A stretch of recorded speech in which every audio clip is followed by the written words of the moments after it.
And we are, oh shit, and wrong button. Now we're recording. Hold on. But I also got to be recording on a double record. All right. Recording with Mr. Clayton Martin. Did I get it right? Martin? Martin. Yes, you are correct. Mr. Clayton Martin, author of Prairie Fire, How to Survive Civil War II, which, as you, and it's on Audible for everybody listening, will be in the description.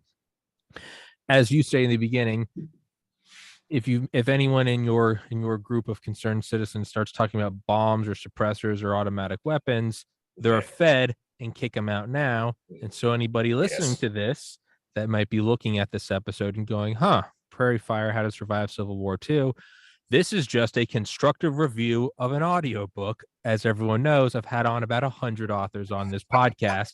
This is looking at you guys, this is a constructive review of an audiobook and not me calling for Civil War II or armed insurrection. And now that I've got that legal caveat out of the way, please introduce yourself, man. You listeners, I said survive, not win.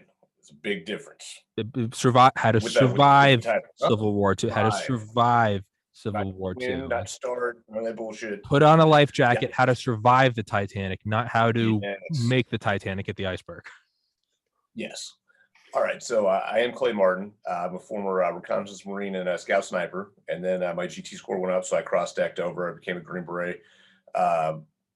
Did a bunch of weird stuff for them. I was an 18 Echo, which is a communications sergeant, and then an 18 Fox, which is a Special Forces intelligence sergeant.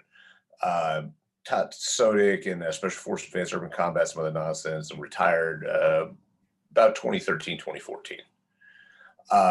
Now, I don't know if you go audio or video on your podcast, but this tinfoil bunker behind me is not actually because it replaces my hat. All right, I'm going to go explain that so we get off on the right foot here. I didn't even notice. Yeah. I had to build a little office in my garage, so I used the existing overhead, thing, and wood was really expensive this summer, so I just threw some paneling and some really cheap insulation. It happens to face tinfoil out, so it does look like I'm in the Alex Jones bunker. I'm not. All right, I'm normal. I got fucking pat my own back. I got to meet Alex Jones on New Year's Eve. It was fucking cool as shit. Cool, dude, it was fucking cool as shit. I like Alex Jones. He's nuts as hell, but also he's been proven right now. But he's been a lot of more than 50% of the time he's been correct, which is, hey, if it looks stupid but it works. Yeah. Listen, man. I don't know if the frogs are gay. I don't know if there's interdimensional aliens, but man, he was talking about Epstein's Island back when people thought the existence of the island was a conspiracy. So let's just make that clear. Yeah, he's got some things right, bro. Yeah. But yeah, so your book Prairie Fire, which is how to survive a Civil War II, and you wrote another one, Concrete Jungle? Concrete Jungle. So Concrete Jungle actually came first. Concrete Jungle was basically like an urban survival book on steroids. I mean, it was built for we got to survive in Beirut, like actual escalating from riots and stuff to no kidding, shooting war in the streets. How are we going to live through this? That's Beirut's a classic example because it's a weird one. That was late 70s, early 80s, which is we were both kids at the time. But if you look back on that, it was especially weird because Beirut prior to the Civil War breaking out, it was like a resort, man. People from all over Europe went there on vacation. It was awesome, and the majority of the inhabitants of the city just kind of stayed there for, God, how long was the Beirut? So 10 years? It was a long time, whatever it was. It was a long time. And, it's kind of adapted and, lived through it. Same thing with the residents of Sarajevo. It's it's happened several times in modern history that some just completely nutso stuff starts happening in the streets and people just live in the city through it. So that was first. So kind of looking back, I was actually living in Oregon when I wrote that one. So Oregon's a weird place, obviously. It's, the ancestral home of Antifa. They've had a lot of problems there for, on and off for 30, 40 years. But when you actually live in that state, you start to get a different perspective of how easy it would be for something like this to kick off. So yeah, that was the first one. That was Concrete Jungle, and very fortunately, uh, it was basically ready to go like the minute the George Floyd riots started because I'd been writing it for a year prior to that. And that's so you started writing Prairie Fire that fall as well, correct? With Prairie Fire, I actually started. So I released Concrete Jungle. That was summer of 2020, like a week after the riots break out. Yay, it's the right tool for the time.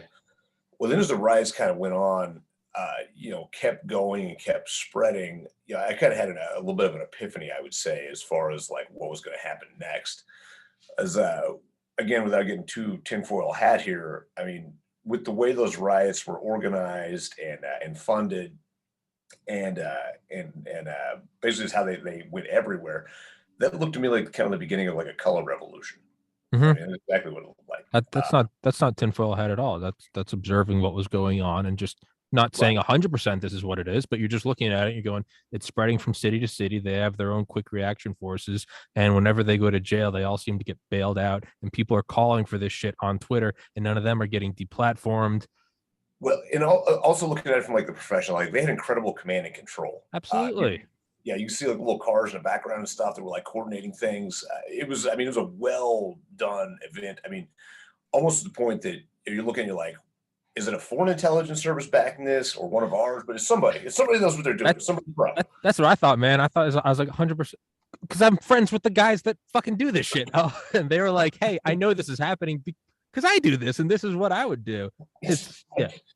Yeah, exactly. And really the nail in the coffin for like something else is going to happen here. It was about early July. I can say like, first, second week of July. And in my memory was Nancy Pelosi. That may not be technically true, but one of the politicians, big time on the Dem side, was like, "Well, due to COVID and the riots, we may have to delay the election." And if you're looking at this with a rational eye, you're like, they really hate Orange Man. Like they hate him. Yeah. Like whatever you think about old Mr. Donald, like the left, I mean, they hate this guy. Like there is no way they're delaying an election. Yeah. As well as, that's not going to happen. As well as, I don't even think there's a constitutional provision to delay an election. So that's impossible. And then the next words out of her mouth in the same, little press briefing or whatever was, or we may have to do a bunch of mail in. And that's where I was like, oh, this is bad. Because traditionally in this country, when Republicans want to disenfranchise somebody, they basically make it illegal for them to vote. When Democrats want to steal an election, they either get buses where the hobos and drive around the city a bunch of times to vote at a bunch of different places, or they do mail-in stealing. It's kind of their, that's out of their playbook. So I saw this immediately as like the big piece of Prairie Fire was always going to end with there will be election shenanigans and it will be obvious, and then potentially like all this other bad stuff happens. And playing devil's advocate as someone that doesn't think Orange Man is bad, but playing devil's advocate, you could say that Trump was also laying the groundwork for if he lost, no matter what, he had a caveat, right? So he started saying there's going to be fraud. There's going to be fraud. You could, I'm just on, and for the sake of trying to play down the middle. But man, I mean, I think about like a summer podcast with Joe Rogan and Tim Dillon, and they were both talking about the mail-in thing. And Tim Dillon, who's more classically liberal, he's just insane. But he was like, I'm not a fan of this, man. He was like, it's already, he's like, he's like, society's fraying at the edges already, right? We got this pandemic. We got people frothing at the mouths that think Orange Man is bad. We got a sector of the population that says trust the plan and that fucking Tom Hanks is being arrested for raping kids on a pedophile island, right? He's like, we're looking at all this Tinder, and he's like, and now we're coming up on an election and we're going mail in. He goes, one, I don't like it because we won't know that night who the winner is. And he goes, I don't think this country is in a state of mind to survive that. And two, he goes, I don't like that on either side. He goes, you mail that shit in. We know there's going to be fuckery. We absolutely, why don't you play digital roulette? Because there's fuckery. You go to the casino. I want the physical, show me the ball bouncing. I don't, right? And Rogan said the same thing. He was like, that's he goes, why can't we social distance? Why can't we all, maybe it takes 2 days to do it and you have the National Guard. I'm with you on that. No matter what, and you can go back and listen to podcasts leading up to that, even my own, and everything's obviously 2020. Well, I guess 2020 hindsight 2020. But you could feel like a slight like static in the air where it was like, dude, something isn't. This is not right. Like, no matter which way we go, like, why is Trump saying immediately, I'm gonna lose if it's all mail-in? It's like, well, dude, now you're setting it up for just chaos. The entire thing was just, yeah, the sparks start. You're like, dude, fucking, yeah, like this is not good. Yeah. And so that's kind of the mindset in which Prairie Fire was written, was where's this going? Right. And you know, it was one of those things too, like I felt like I had to get it out like before the election. Like I had to get it out quick because like is these like things are like cascading in my brain, like, oh my, because you start, if you've done this for a living too, especially, you start thinking about like all the ways this could easily slide into like a shooting conflict, like right then. Will there even be an Audible, or will there even be publishing press? Yeah. Will the only thing that exists be like the paper copies that I hope Mom and Pop Kettle like bought one of so that they could flip through it and be like, okay, here's how we build a basic defensive position. Yeah. So it was, I mean, it was terrifying times. And so that was kind of the impetus to get Prairie Fire out. And, you know, basically the end of the book, you know, I'm going to throw out the spoiler because, you know, it doesn't really matter at this point. You know, I said very easily this election could be so contested that, like, I don't know, like a Republican governor of like Idaho, for instance, it's like we're not recognizing the federal government. Yeah. Or something like, or a coalition of governors could have easily done that. I mean, what if we'd actually gone to Mike Pence, like standing up and being like, okay, yo, that's it. I'm not opening these. Like, I don't recognize it. I mean, the potential there was like absolute chaos.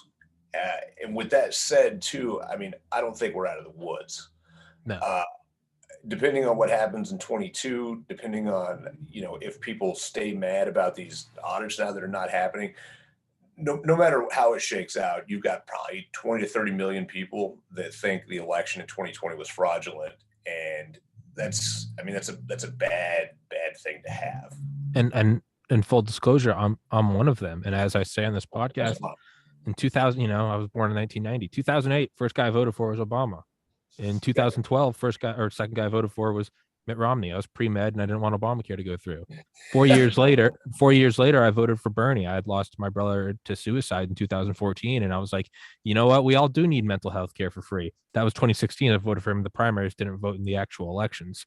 2020 voted for Trump. So I say this as someone that has gone on both sides of the aisle now.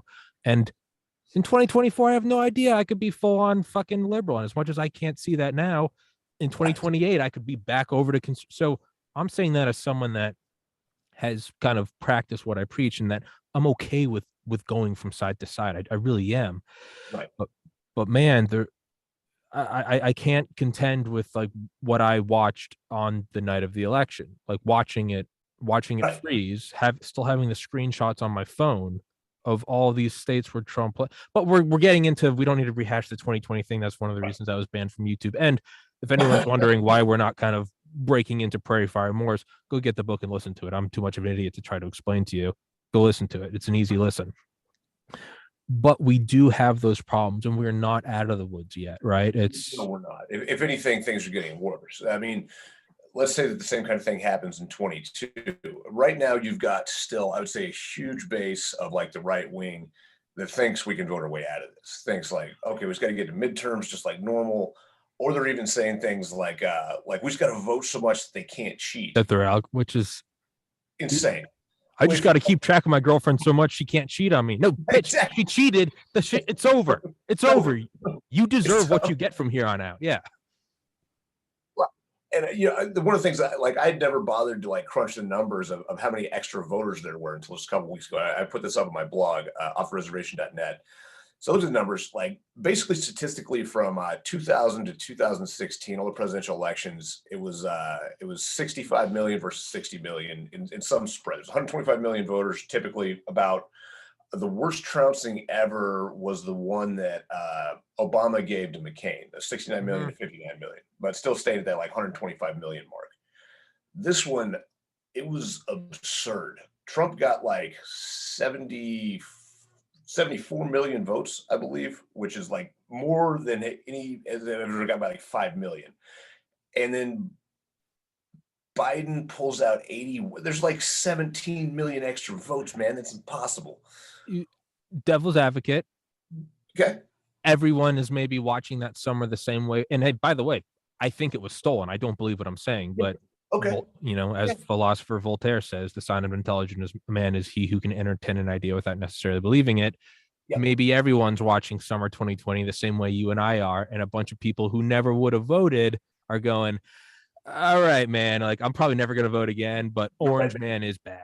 Or they came out in the pandemic whenever we were scared. Shit's just going crazy. That's just year, man. Let me vote. Yeah.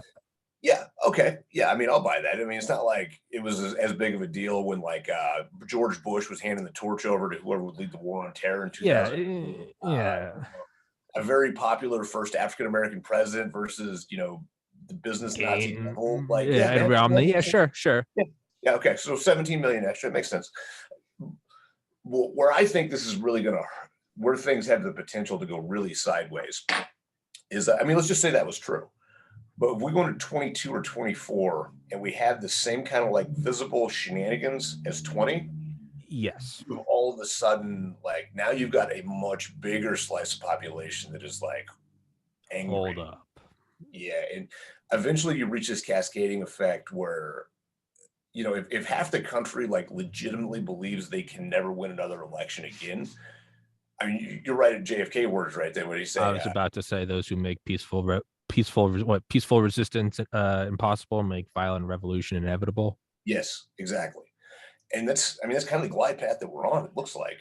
I mean, I could be wrong on that, but that's how it feels.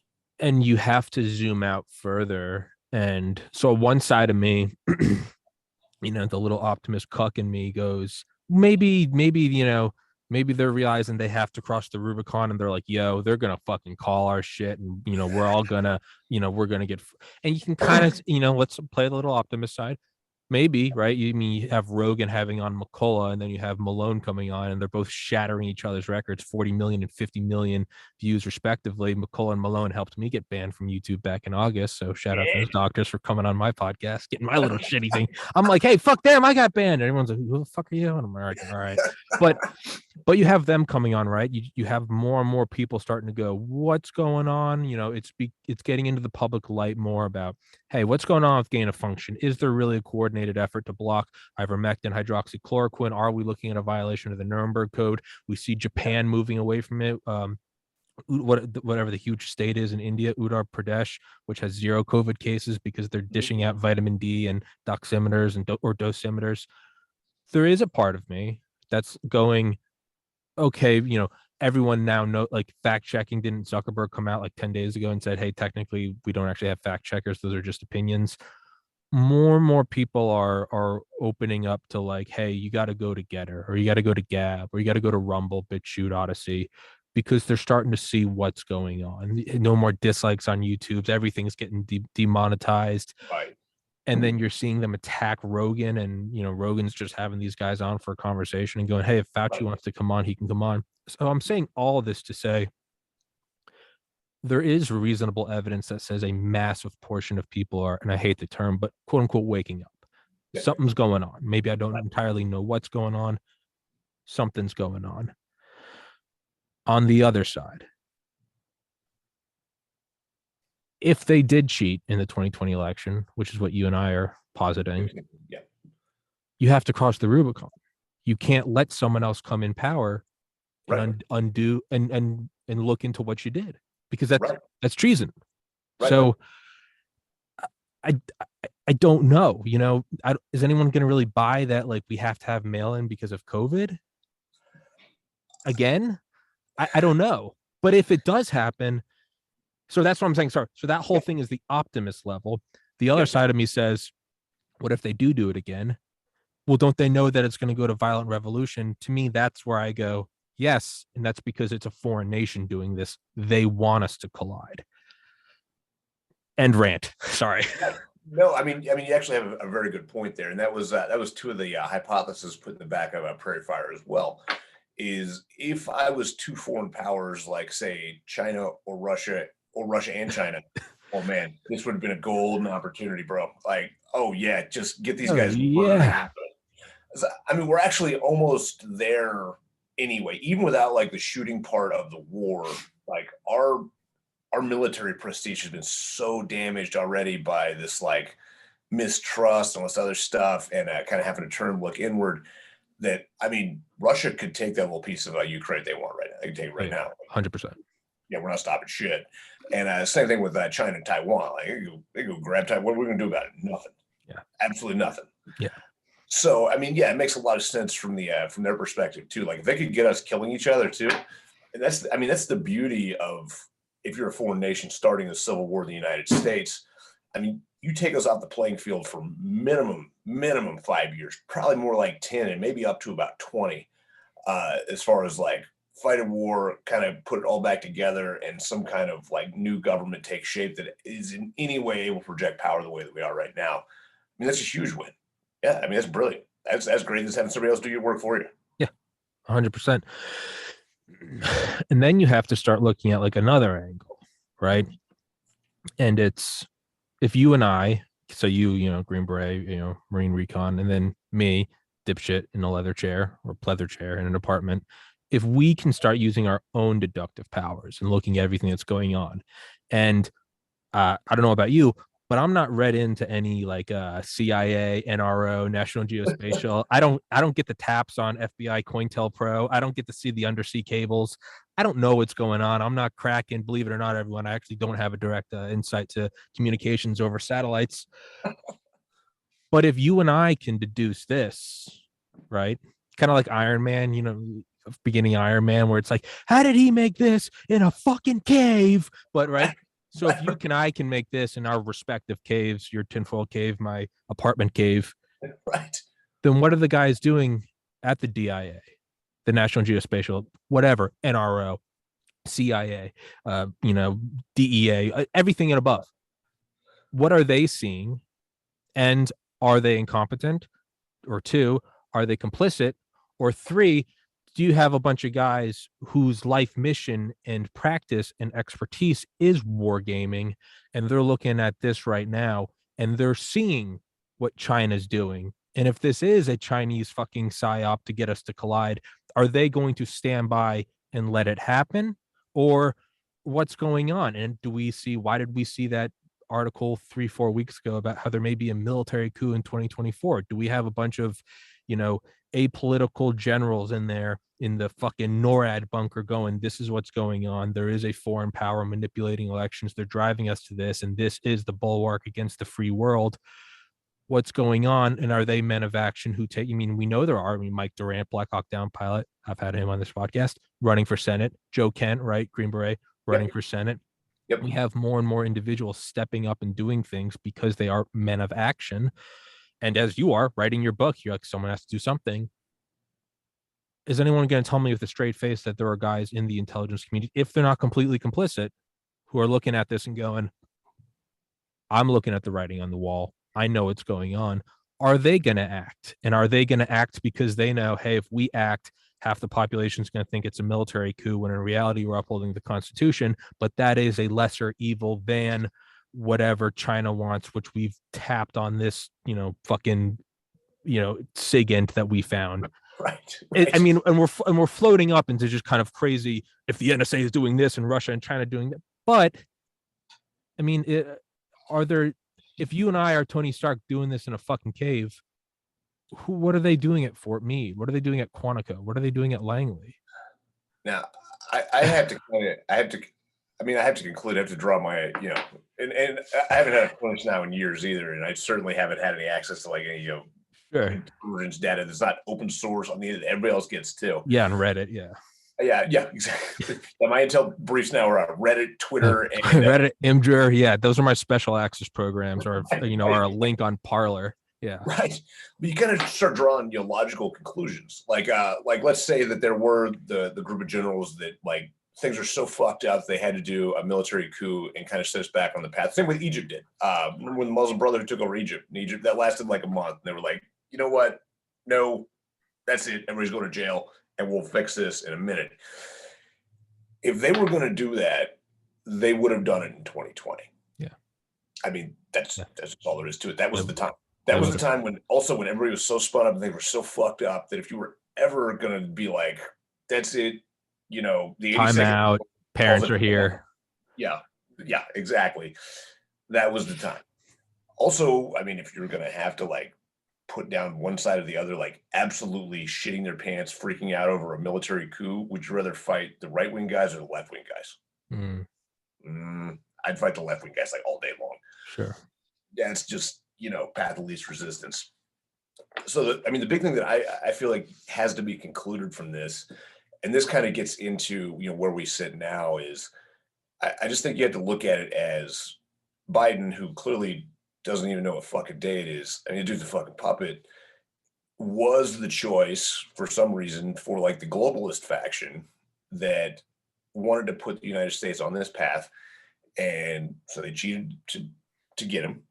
And him and Kamala are both, you know, they do what they're fucking told. And from that, I would also have to conclude that, you know, the military at the general level, at least, you know, Milley, all these clowns, they're part of that faction. And that's what they want. That's why we're seeing what we're seeing. That's why we're seeing what we're seeing.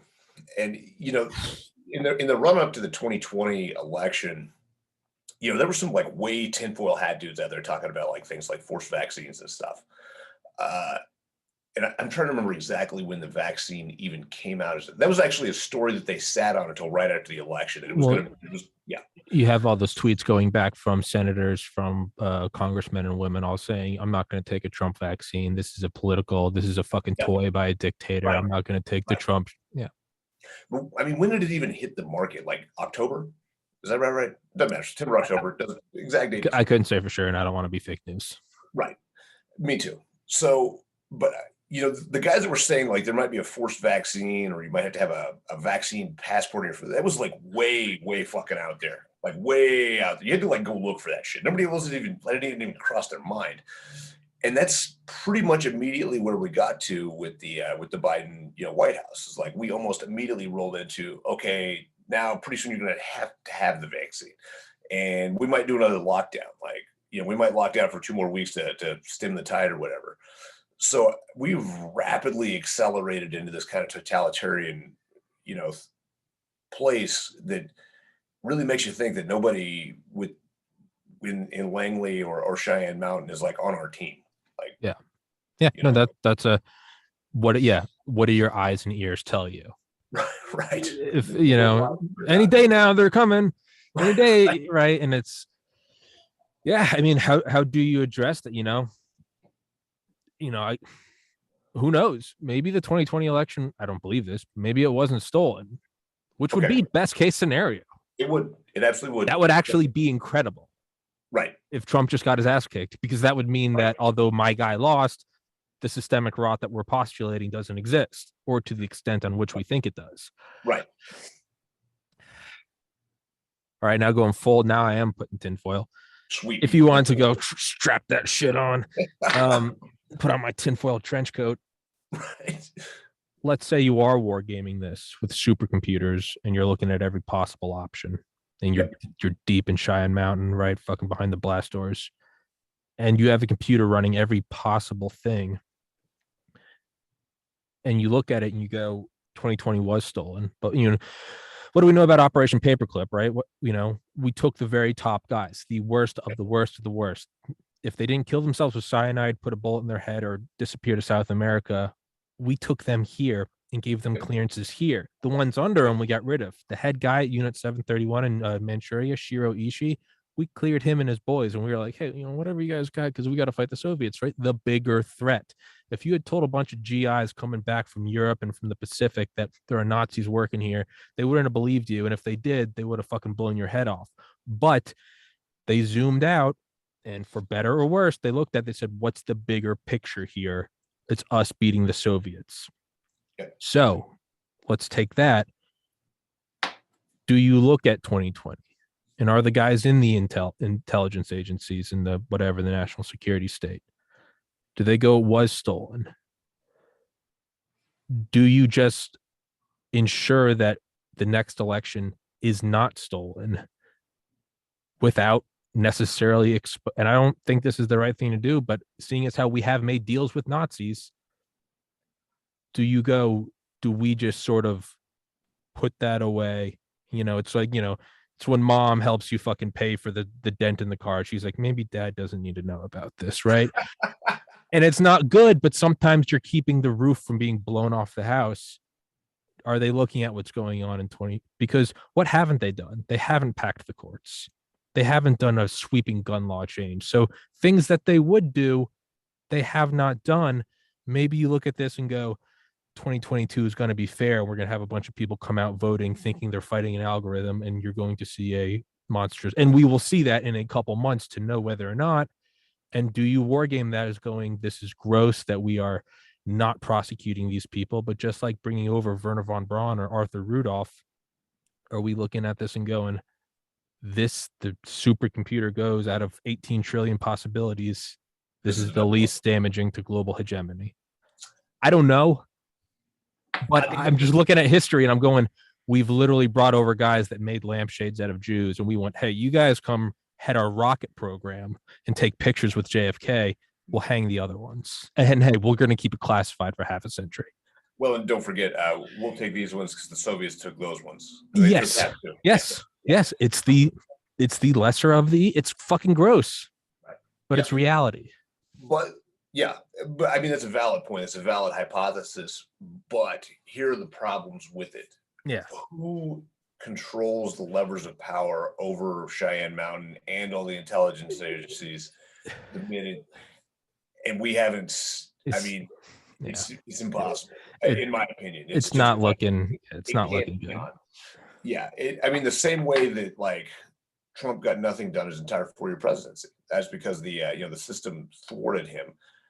We're not seeing that. We're seeing like full scale, full tilt, like to the wall acceleration on, crazy. I mean, have you seen like the staggering number of like soft guys they're getting rid of because they won't get the shot? Oh yeah, and all those Navy SEALs, yeah, like some like 30% of SEALs are like, nah, dog. We're from the math that I'm seeing, we're losing on average about like 10% out of a normal unit, which is, that's a huge number. That's a legitimate Roman decimation by our own choice. You've got them fighting so hard to keep like these vaccine mandates in place. We kind of had that, weak sister Supreme Court decision this week where they're like, you can't really enforce it on companies, over 100 people, but you can force it on healthcare workers. So you're right, they haven't packed the court. You also have to look at this from the perspective of maybe packing the court right now or doing a crazy gun thing was just like a bridge too far. Like maybe they would rather consolidate power with the other things than do something that might actually push everybody over the edge. As I kind of feel like you have to look at them as they're trying to consolidate power, but they're trying to not do it in such a manner as to push it over slowly into it. Yes, exactly. And at the present rate, it won't be that long either before they've exactly done that, before they've pushed, anybody that won't get a shot out of a job, you're locked down to your house. We go full Australia or Germany. So I just have a really hard time believing that like we have some good guys stashed away somewhere. They're going to say it'd be awesome if they did. That would be so cool. Would be like, fucking Marvel superheroes, but right. That's best case scenario. I find out in 30 years this happened. Like, oh man, awesome! Fuck yeah! That's kind of where I am. Is I'm like, am I seeing what I want to see? I'm like, they're the good guys. See, Tom Brady's going to come out in the last 2 minutes, and it's like, I don't know, but also and if you can't tell, I've always tried to play as many different positions as I can just to try to find the truth. It's important. It's an important process that a lot of people can't do. I think, again, if Tony Stark can do it in a fucking cave, I look at me. I don't think that I am the most. I think I love my country. I think I'm patriotic. Fucking all these guys trying to shut down free speech. By no means do I think I'm the most patriotic or dedicated person who make difficult decisions. So I go, to me, on one hand, that says there does have to be good guys, because if I say that there's not, just like if I say I'm the only one that sees the big picture, that's me saying I know better than the NRO, which is not true. I then also have to say, do I think I'm the most patriotic, courageous man in the United States? I'd love to think I'm Captain America. We both know I'm not. So does that mean that there are not people who are more dedicated to this, who are willing to? I don't know. Like you said about them turning the dial slowly, how come they didn't do a gun grab? How come they didn't pack the courts? Maybe they're going, that's too much, too fast. We don't want to fucking explode the population. Let's play the inverse side of that. Why didn't Delta go in and arrest Biden during the inauguration? Maybe the fucking war gamers are going, that's too much, too fast. I don't know. Things don't look good. Full disclosure, all these positions I'm playing, I don't really think any of them are true. I think it's kind of fucked. We got to look out for ourselves and each other. Full disclosure, I'm a big proponent of prairie fire, but I don't know, man. I'm just rambling at this point. No, I mean, it really starts to look different to me, at least, when you start looking away from like political party stuff. It's like, I'll be straight with you, up until probably like 2017, 2018, like I was a normal political dude. Like I'm a Republican, man. I give them money and like that's who I vote for. Sure. When you step outside of that realm, though, you start looking back at the possibility, like maybe everybody was the bad guy. Like straight up, like, Uniparty. Yeah. Yeah. I mean, you start looking at things like, how in the fuck did George Bush Sr.'s son become president? Two of his sons become governors at the same time, one of which happened to be governor of the state where the other one won the contested election. You're like, oh, fuck, man. And then it's very easy, if you open your eyes a little bit, to start looking back at this, like all of these motherfuckers are the globalist team.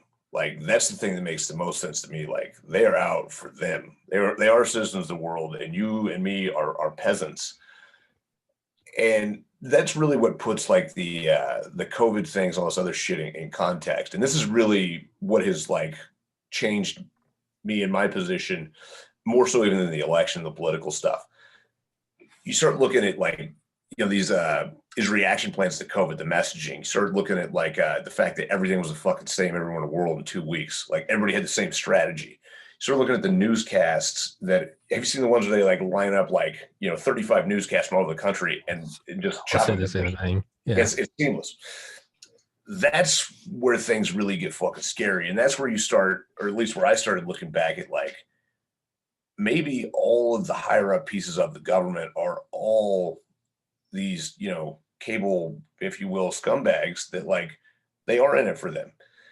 And I mean, I know for a fact, like in the military, like good dudes don't get promoted to general. Like general's a very, very political position, and you're not becoming that guy like unless you play all your cards right, align yourself with the right factions, and you will do exactly what they say. I mean, how many people with stars on their collar got fired for any of the fucking debacles in Afghanistan? None. Not fucking. I mean, Stanley McChrystal finally got relieved because this alleged, JSOC ninja commando, Delta commander, led the DIA, I believe. This guy wasn't fucking smart enough to not talk to an enemy journalist. Like, come on, man. That doesn't speak highly to competence. But that's the only example I can think of a guy with stars in his collar that actually got fired. So the idea that everybody that's a director of like an agency, everybody that's a high up, like an equivalent to a colonel or general in the GS ranks in those places, and then in the military, all the political class of officers. Yeah, it's very easy for me to see them as thinking of themselves as a globalist, not an American. Yeah. Yeah, that does, and that's that scary realization of maybe it's not that I didn't see Santa, maybe Santa's not real, is the realization that, it's all take the mask off. It's all the same tentacles, the same beast. But because I am an eternal optimist, because otherwise I don't know why I just wouldn't fucking kill myself. And I have to be optimistic. That's the only way I fucking survive. My brother's suicide is if I'm not optimistic, I'm done. That is my medication. I don't want to be the black pill guy either, but I do want people to like wake up and realize like this shit's not good. You're not the black pill guy. The Delta Force guys I have on are the black pill guys. Trust me, they've I think that's maybe why they're friends with me, is because they're like, hey, this kid's retarded and he's kind of optimistic. And that's why I keep having them on, is because whereas I float away into the positive ether, they are my black pill anchors to the cold reality of like, watch your fucking shooting rate. I'm like, all right, fuck, damn it. It's all that being said though. So let's say it is all the uniparty. Let's say it is a concentrated power group from the center, right? I don't know what that is. Is it the deep state? Is it the Illuminati? Is it the military industrial complex? Is it fucking Klaus Schwab and his fucking faggoty friends? I don't know.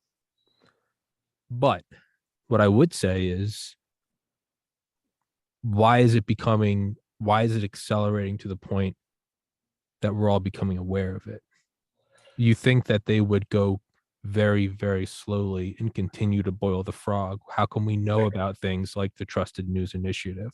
Why do we see this? How come everyone's kind of waking up to where normies are starting to have these discussions of what is going on? Is there ever going to be another free election? Was Trump controlled opposition?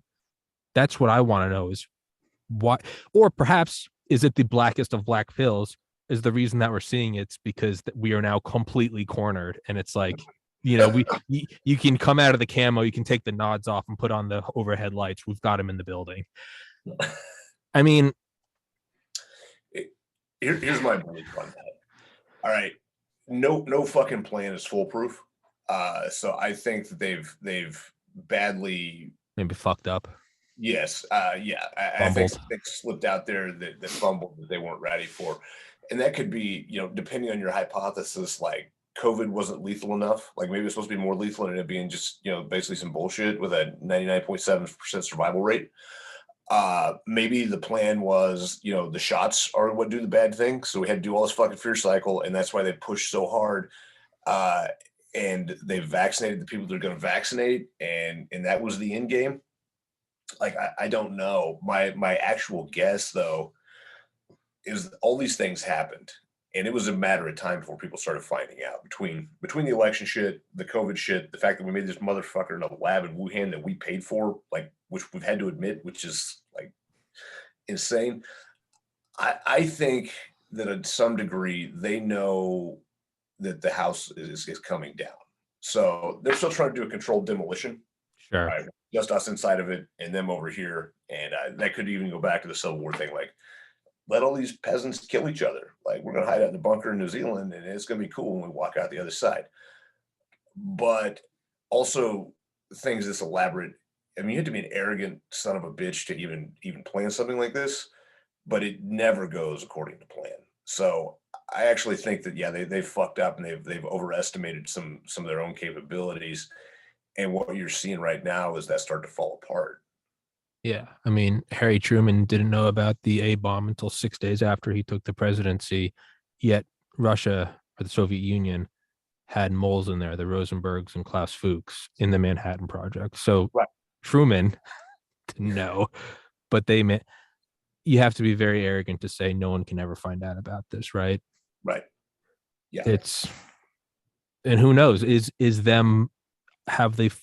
a big enough fumble that the tide can be turned, or is it a fumble and it was probably factored in there as here is a an acceptable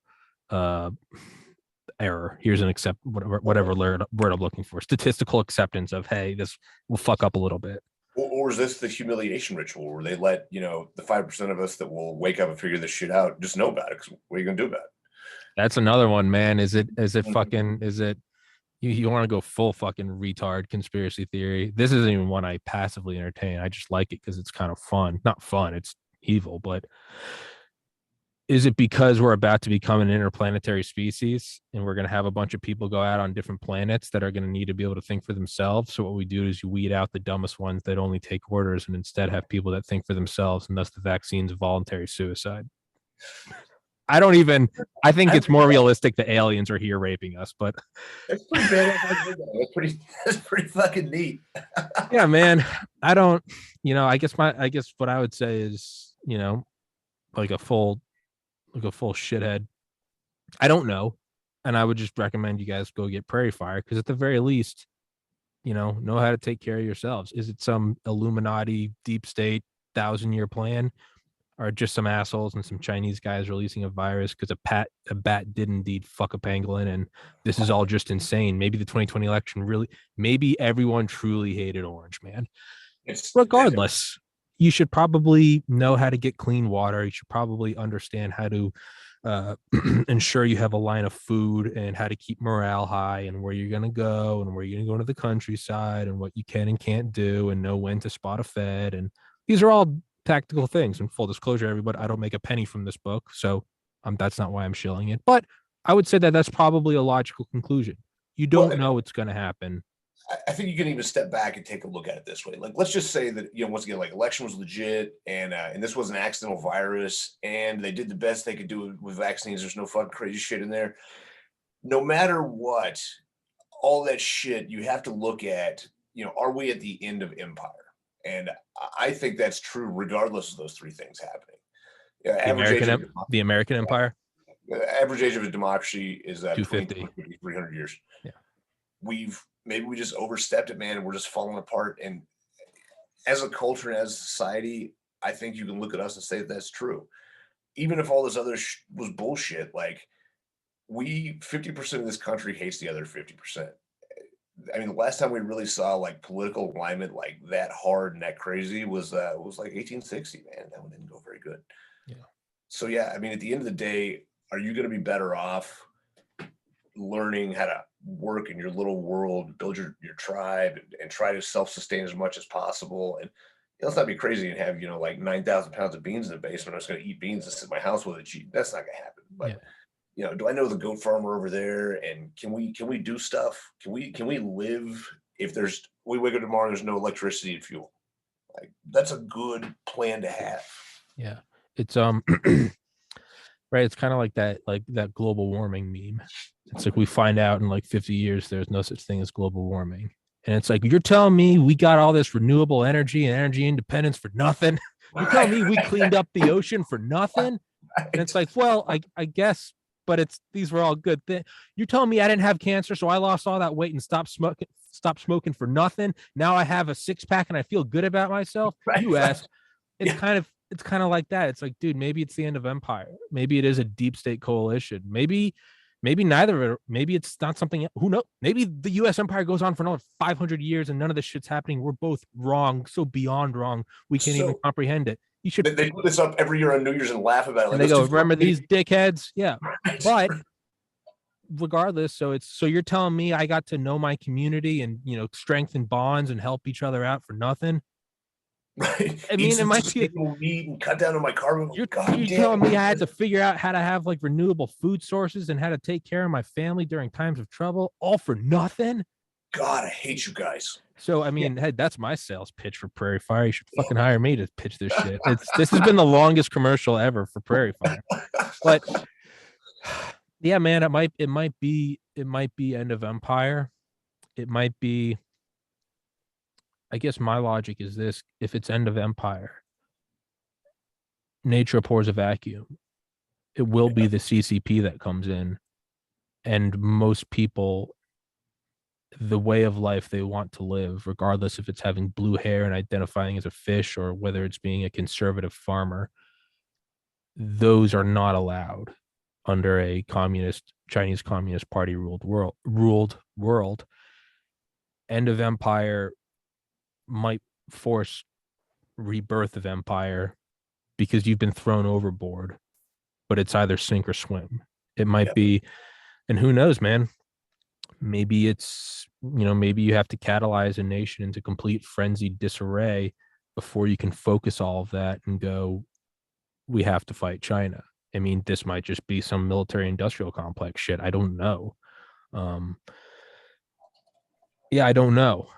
I think it's, I guess that's the only thing that, because I completely agree with you. It could very well be end of empire, right? It's systemic rot. It's materialism. It's a bunch of fat kids that can't run.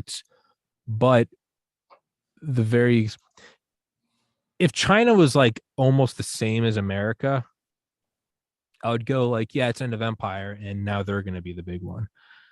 But they're so comically evil that like, I'm like, it might be end of empire for like a year before everyone's like, yo, we gotta redo Empire because they're putting Uyghurs in concentration camps and they've captured John Cena.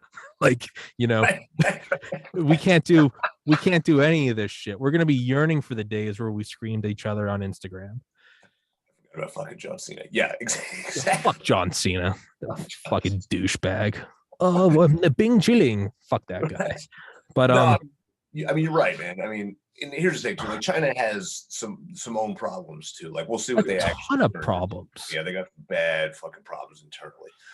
But you know, it's very possible for them to expand their sphere of influence in the Pacific, like in their neighborhood.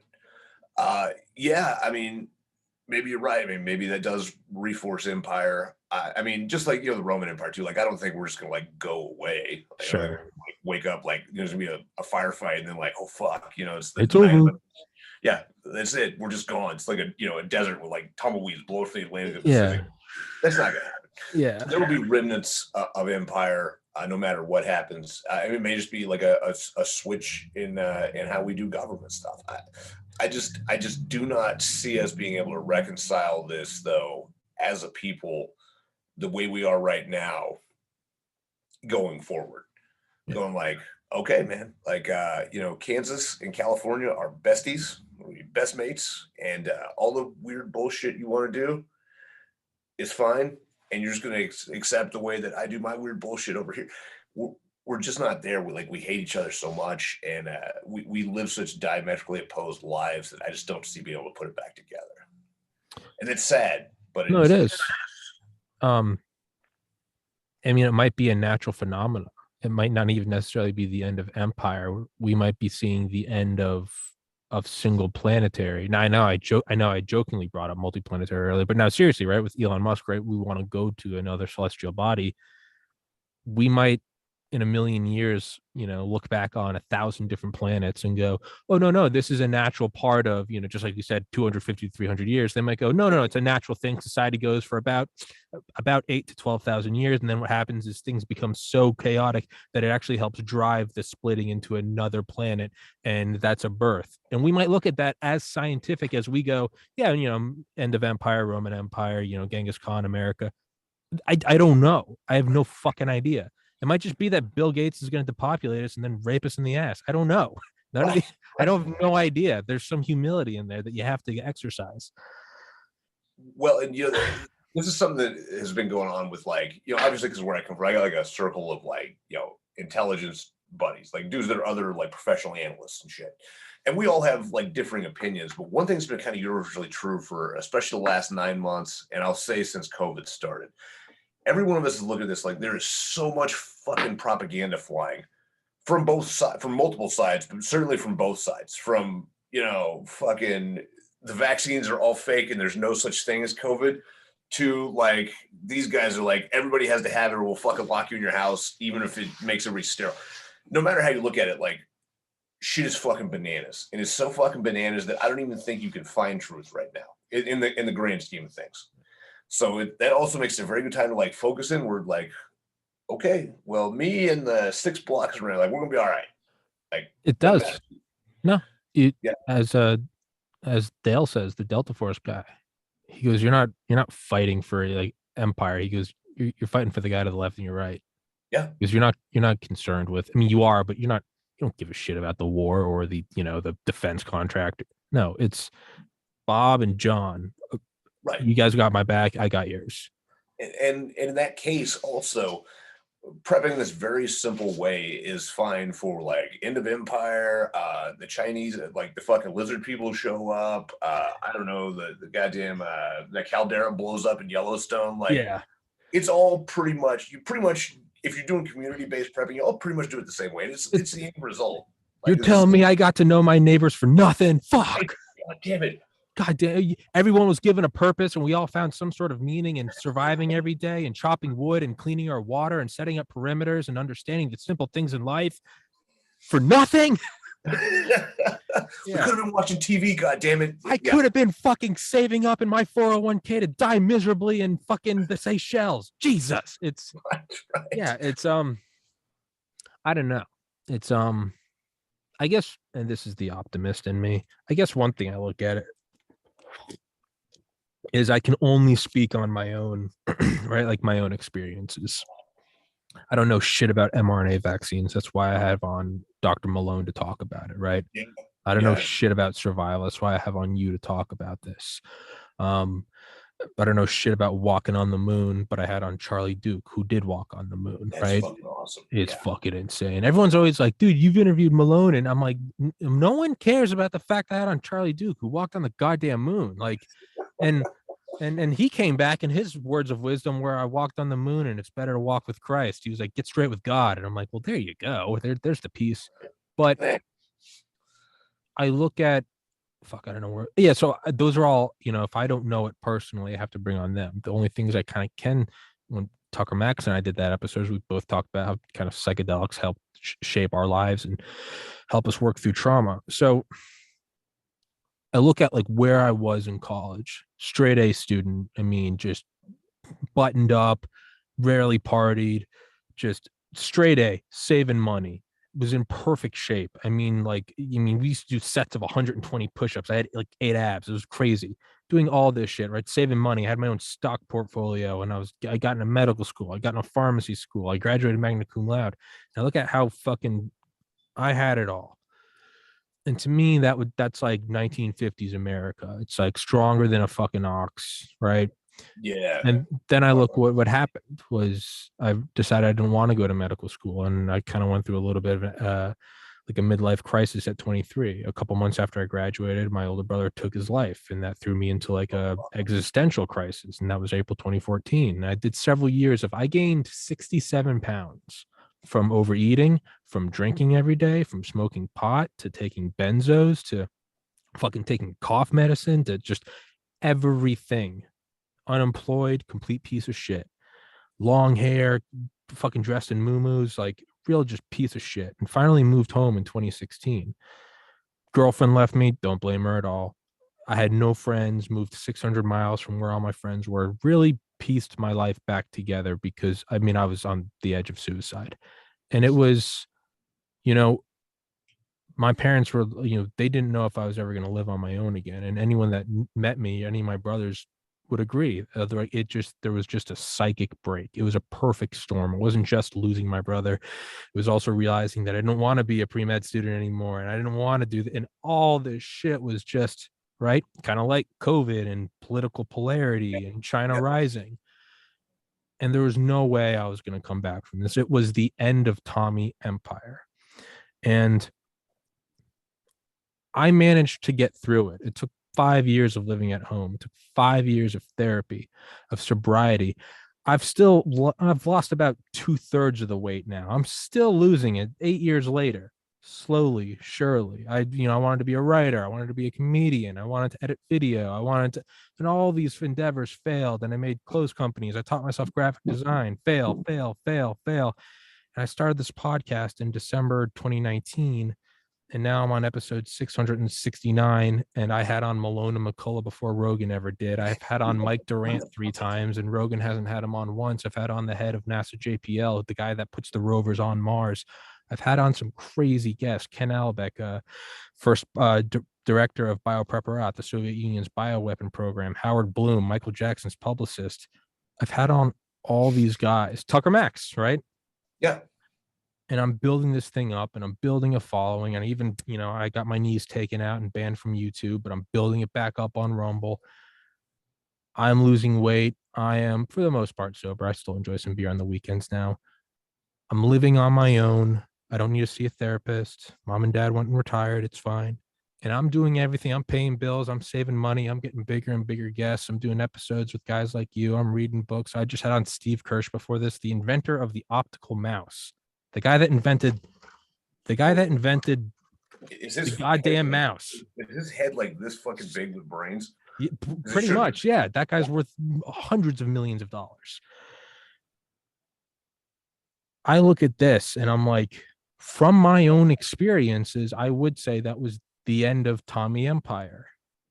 But when things got so bad, it went one of two ways. It was either going to go to suicide or just kind of, fizzle off into the distance, just end up in some mental health care home. A slow suicide. Yeah. or it would drive me to fucking come back with the force of God. The improbable happened.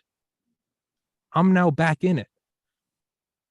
I'm not Joe Rogan. No, I hope to be, but I'm still building this thing up. And I look back and I'm like, I would have been happy just to fucking like, not be addicted to drugs. I never in a million years saw this where I wake up when I want, I go to the gym, I take a shower, I meditate, and then I talk to whoever the fuck I want on my own podcast, do whatever I want after this. If I want to take a week off tomorrow, I can nuke my schedule. If I want to work nonstop for 100 days, I can do that as well. I got to go hang out with Alex Jones and Dr. McCullough on New Year's Eve down at fucking InfoWars, dude. And I'm watching Alex Jones scream about iodine and the globalists, and I'm like, what is going on? All of these things are happening to where, from my own experiences, I have to say, sometimes he can pull out. Sometimes Tom Brady connects with that 100-yard touchdown. Is it probable? Absolutely not. Is it possible? The fact that I'm alive today tells me it is possible. So I don't know, but I guess that's where my optimism does come from. It's not all, oh, maybe. No, I have to look at my own existence and go, the fact that I'm here doing this podcast, having this conversation, that's where my optimism comes from. And I know I just ear raped you for 10 minutes with that story, but bro, not at all, man. Hey, look, these stories are important too. And there's something that, I want to reiterate to you. Like, hey, look, on paper, like I look like I've got my shit. My shit has not been totally fucking together either. Like, I was a goddamn disaster. I got medically retired from the Army. Sure. My shit was fucked up for a number of years there. But now I'm happily married. I got 2 little boys that are 3 and 5, and I don't want this fucking shit to fall apart. But also, like, I'm gonna make sure my kids live through the motherfucker, and like, we're gonna be fine on the other side. Like, I don't care if we make Legos out of fucking tree bark. Like, we're gonna be okay. Yeah. Like, part of this is acknowledging that like shit's probably not okay, and then part of it is like, but you know what? Like, we're gonna be okay. A lot of us are gonna be okay. Hopefully, we're just gonna get our shit together, and whatever happens after that happens after that. But let's the step one is like realizing that things are fucked up. Like with you personally, like it was one of you, like there had to come a point where you sat back and was like, I don't want this to happen. Yeah, you're standing on the edge of the cliff and you're going, I've been getting closer to this cliff for 3 years, and now I'm looking over the edge. Like, what's happening if I let this go for another day? Maybe this is as close as I can get, and I've got choices right now. Like, I can go that way and like unfuck myself, or this is it. And what my logic was that I'm going to die regardless. And so to me, it was like, well, why not go down and fight? Like, my logic, most people look at, they're like, there are 2 things guaranteed in life, death and taxes. And they say it as a bad thing. Taxes are bad. But I was looking at it, I was like, hey, I'm guaranteed death. I'm guaranteed the sweet release of death. Some people go through suicide or drugs. I'm like, hey, I just got to hang around in this bitch. And when I'm 80, I do get to check out. So like a normal person, I was like, hey, good news, everyone. Death is inevitable. But to me, that said, so fuck it. Why not give this? Why not? I didn't hear no bell. I was like, fuck it. Let's go in and try to throw another haymaker. Mike Tyson might take my head off my shoulders, but it was like, hey, I'm going down regardless. And now, does that mean that we as a nation are going to have that? I don't know. Does that mean a bunch of individuals like yourself or like myself have that? And that means that you individually can ensure you get on the other side. Maybe it's raising your kids playing Legos as Chinese paratroopers are coming in. Maybe it's some hybrid where it's, it's end of empire, but the Soviet Union went away in 91, but you can't tell me there's not still a Putin and a Russia. You can't tell me that. Sure. Look, they had to go through some dark times too. Like, they sucked ass through the 90s, and they barely managed to invade Georgia in 2004. They're tough as fucking. That's it, man. Fucking. That's like the comeback story. Like, you're right. Yeah, it's still there. I mean, sure, the sun never sets on the British Empire, and it's like, no, the Queen's Navy isn't the formidable force in the world. But you can't tell me that like the UK is not a power player. You can't tell me that they don't still have an effective MI5 and MI6, right? Sure, there are a bunch of cucks who are dissolving their nation from within, but that being said, it's still been 70 years, and they're still, so who knows? But I don't know. at the end of the day, you really have to take care of yourself. You don't know what the outcome's going to be. Don't put 19 tons of beans in your basement, but at the same time, don't bank on the idea that Grubhub's always going to be there. Yeah, man, exactly. And well, Tommy, how do I do this? Funny that you ask, listener. You go into the description of this video and you go buy Prairie Fire on Audible. And I don't make any money from that, but I mean, goddamn, if I pat myself on the back, I think this episode was a good infomercial for you. Hey, right, man. That's fucking rock solid. Fuck yeah. Closing thoughts? Man, this has actually been a fantastic podcast. I really appreciate coming on. Fuck yeah. For no other reason, like, you have a different opinion of things and an ability to kind of devil's advocate that is amazing. That's thank you. Awesome. That's one of the things that I think goes so wrong with people in prepping. Like, they get this like conceived notion, like, okay, this is the fucking thing that's going to happen.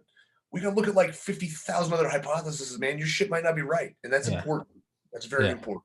Yeah. I mean, exactly. I mean, we could literally get invaded by China tomorrow, and we draped the flags over the NSA, and we're like, we've been CCP all along. And I get, if that happens, I'm one of the first executed. That might happen in 10 years. There might be an American base on the moon, and we say we're back. I don't know. Right.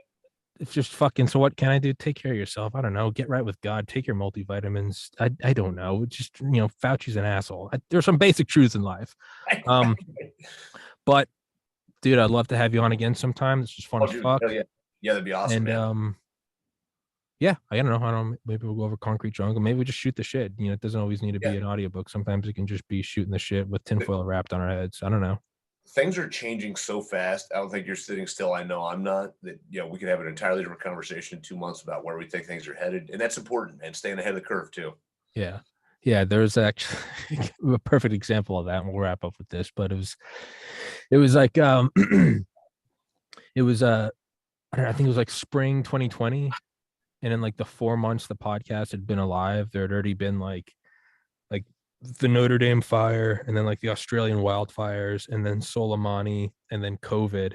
And it was like every third, and Kobe died. Like every 30 days, it was like this is the fucking thing. And me and my buddy Doran were talking, and I was like, that in a month there's going to be the next thing. And he was like, what do you mean? I was like, I don't know what it will be, but there will be a thing, and it will now be the new whatever, just like, before Soleimani, you could say in a month there's going to be a thing. And now the thing is all of us are going, hey, Iran, World War III. And he was like, what do you mean? I was like, I don't know, but there's going to be a thing. Maybe a celebrity dies, or maybe a rapper dies. And he goes, maybe a rapper gets killed. And I go, maybe a rapper gets whatever it is, there's going to be a new thing. About an hour after that, Chauvin killed George Floyd. And a month later, and not to make light of it, but a month later, I go, so the thing is, he goes, the thing is the riots. I go, that's the new thing. It's the riots. And, and we said there will be another thing. And eventually we're like, the new thing is, there was an insurrection at the Capitol, allegedly. And we're like, there's the thing. So right now we're talking about all of this. I don't know what the next thing is going to be. It's right. So it might be June. And we're like, so we always thought the flying saucers would hit the White House first, but it turns out they went for the Vatican. Like, what are your thoughts on this? Like, it might be another thing. And again, it all comes down to, well, what can I do? I don't know. Take care of yourself and prep for that. I say go get Prairie Fire and Audible and listen to it. It's a fantastic listen. Mr. Clay Martin, thank you so much, sir. Thanks for coming on. I'll email you when this should be up in like an hour. I'll send you an email and shamelessly ask you to promote it. So awesome. Hey, man, I appreciate it, brother. This has been an awesome time. Yeah. Thank you so much. God bless America. God bless everyone. Stay safe. Love each other, but also prepare. Don't be an optimist like me, but don't just take black pills. Somewhere you want to go right in the middle. An optimistic, half a black pill. There you go. Thank you so much.